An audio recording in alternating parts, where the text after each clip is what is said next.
Ordinaryong hapon sa bahay ni Nobita. Isang araw, habang nag-aaral si Nobita sa kanyang kwarto, dumating si Doraemon. Pero may napansin siyang kakaiba. Ang boses niya, mababa. Ang mga mata, tila walang kinang.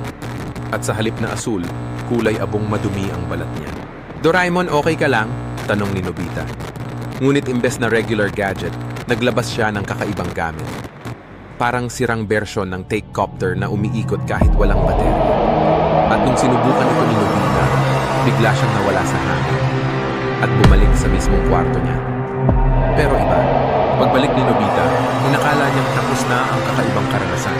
Pero makalipas ang ilang minuto, bumalik ang parehong eksena. Si Doraemon may abong balat, ang parehong linya, ang parehong galaw. Sa paulit-ulit na pag-ikot ng oras, napansin ni Nobita na unti-unti nang nawawala ang kanyang alaala. At sa salamin, hindi na siya ang nakikita niya, kundi isang lumang bersyon ng sarili niyang katawan na parang pinapalitan.